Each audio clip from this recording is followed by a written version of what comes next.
தேவி உடல்நலக்குறைவால் பெங்களூருவில் காலமானார். அந்த செய்தியை முக்கிய செய்தியாக பார்க்கிறோம். பழம்பெரும் நடிகை சரோஜா தேவி காலமானார்.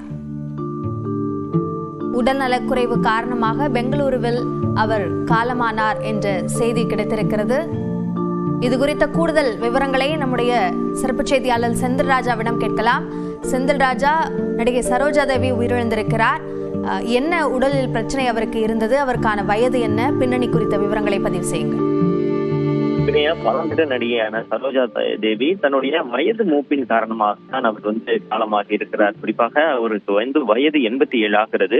இவருக்கு அந்த வயது மூப்பின் காரணமாக ஏற்படும் சில தொந்தரவுகள் இருந்து வந்திருக்கிறது. இதன் காரணமாகத்தான் இன்று அவர் பெங்களூருவில் தன்னுடைய இல்லத்தில் காலமாக இருக்கிறார்.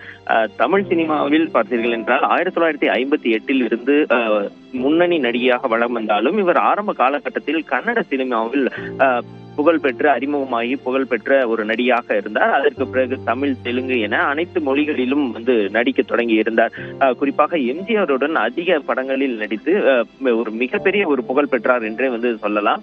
தமிழ் ரசிகர்கள் அப்போதைய காலகட்டத்தில், அதாவது பிளாக் அண்ட் ஒயிட் காலகட்டத்தில் இருந்தே இவர் ஒரு மிக சிறந்த நடிகையாக, அதாவது இன்னும் சொல்ல போனால் ஒரு முதல் நடிகை, ஒரு லேடி சூப்பர் ஸ்டார் என்ற பட்டமெல்லாம் என்று அப்போதே அவருக்கு கொடுக்கப்பட்டது. அவங்க ரசிகர்கள் எல்லாம் கொண்டாடி கொண்டிருந்தார்கள்.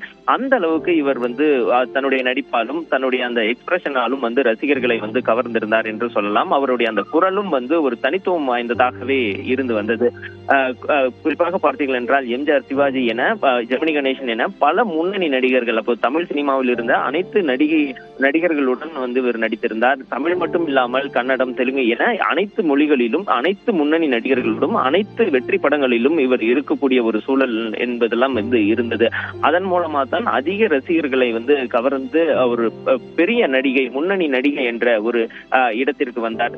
சமீப காலமாக கூட பார்த்தீர்கள் என்றால் ஆதவன் திரைப்படத்தில் தமிழில் நடித்திருந்தார். இறுதியாக பார்த்தீர்கள் என்றால் அது ஒரு சின்ன கேரக்டராக இருந்தா கூட அது சிறப்பாக ஏற்று நடித்து கொடுத்திருந்தார். ஆனால் அதற்கு பிறகு திரைப்படங்களில் நடிப்பதை குறைத்திருந்தார். குறிப்பாக ஒரு 10-15 ஆண்டுகளாக பெரிய அளவில் எந்த திரைப்படங்களிலும் நடிக்கவில்லை. அவர் ஓய்வெடுத்துதான் வந்தார். ஏனென்றால் அந்த வயது மூப்பின் காரணமாக ஓய்வில் இருக்க விரும்பினார் என்று தெரிவிக்கிறார்கள். அதன் காரணமாக எந்த திரைப்படங்களிலும் ஒப்பந்தமாகாமல் பெங்களூருவில் உள்ள இல்லத்தில் அவர் தன்னுடைய அந்த இறுதி நாட்களை இருந்து வந்தார். இந்த நிலையில்தான் வயது மூப்பின் காரணமாக சரோஜா தேவி தற்போது காலமாகி இருக்கிறார். அபிநயா.